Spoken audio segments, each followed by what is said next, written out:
What's going on, guys? Welcome back to the channel. The black truck isn't replacing Panda, but we are going to be doing a transmission swap. So I got a 480 cross member from Speed Engineering. I got a conversion kit for electrical and some oil or fluids.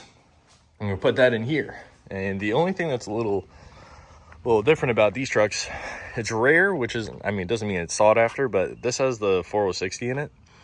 And it's a 2013, so it's a little rare because this year they typically didn't make a 4060, so it's the last year of the 4060, at least in this body. I don't think they made a 4060 in the newer bodies, but we're gonna be swapping this 480 into it, and then I don't know, maybe getting crazy and doing some other work to the black truck, and maybe doing some fun stuff with it. I don't know yet, but we have this transmission. It's a 480. It's a 2006 480.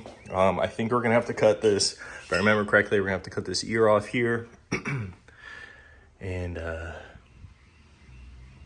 be able to slide it in. But I think I have everything else. Dipstick. I have the yoke and the U-joints that go at least in on this side. But to do a 480 swap, I'll probably do a little bit more in-depth information. But I'm remembering what happened last time when I did a transmission swap. So I can jack it up all the way, but this jack doesn't allow you to get it all the way out. So I have to slide that transmission off that transmission jack onto the floor to slide it all the way out. It's a little sketchy, but we'll get through it. Just another day in paradise at Sisk. Well, let's go get this thing slid off and then moved out, and I'll show you what goes on with this 480.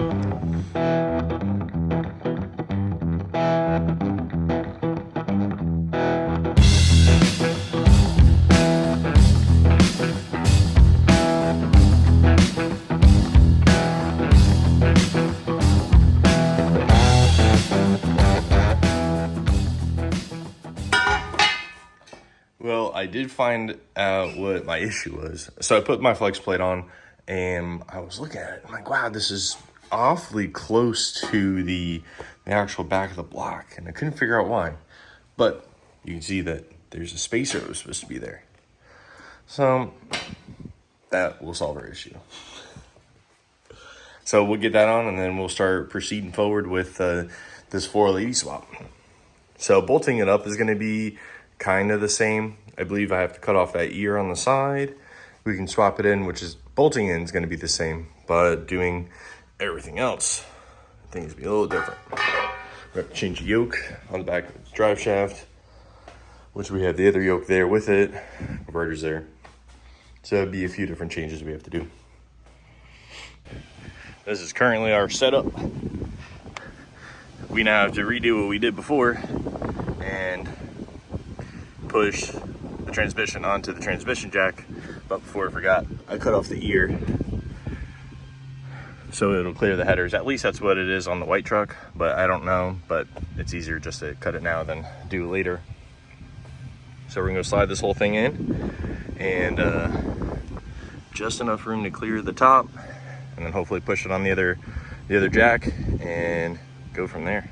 Try to slide this bad boy in, get this thing driving. I succeeded. I succeeded. So I had the transmission on this, then I had to push it over on this thing. And I can tell you what, that was not easy doing it in this little space. Next time I'm going over to TJ and Raquel's shop and doing this. I ain't mucking around. Now it's time to put a transmission in the truck. That one actually took the wind out of me.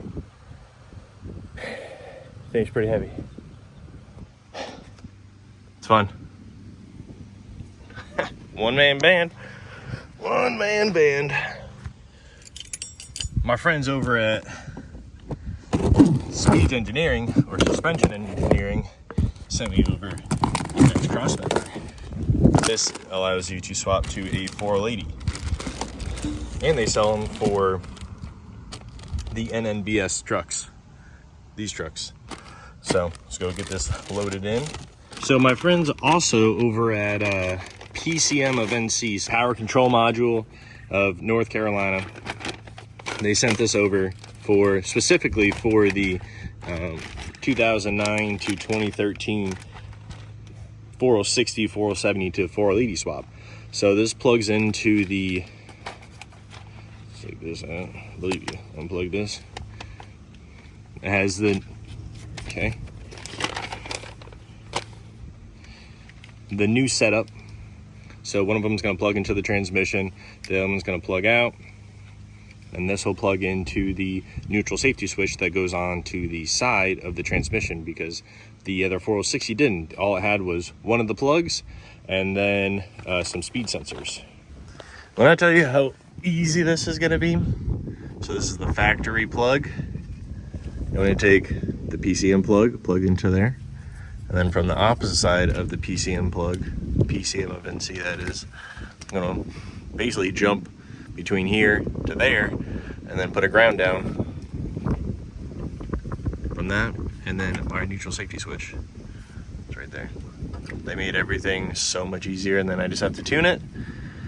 See how that goes. We're going to drop the pan in a second and get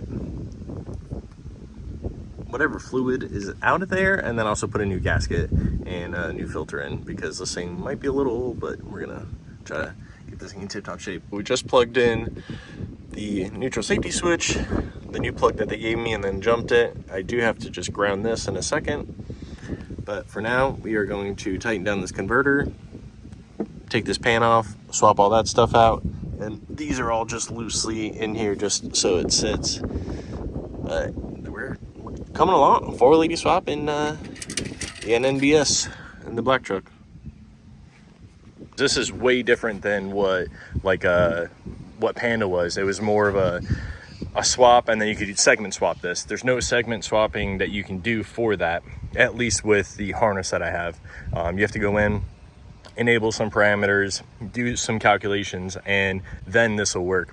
What is crazy though, I am kind of glad I did this swap, because look at this, look what I saw. Like, damn, I need to get an alignment, because you know it's wearing real bad on the inside and not as bad on the outside. And then I just happened to roll it, and I was like, oh golly. So luckily I need new tires anyway, because some reason the rears keep wearing way faster than the fronts.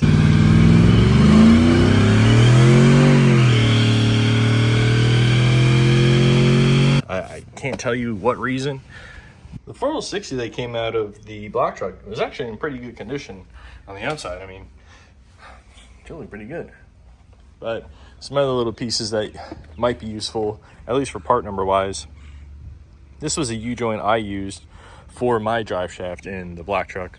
What was a little nice is that my drive shaft was a custom drive shaft when I bought it. The person that owned it before me, or whoever did, put an aftermarket drive shaft in and actually changed the U-joints and everything. Helped me with this. The length of the drive shaft was actually different than before, because I didn't have to cut the yoke or anything. So it was easy, and I was able to put everything together without having to really do any modification other than changing U-joints and putting in the correct yoke.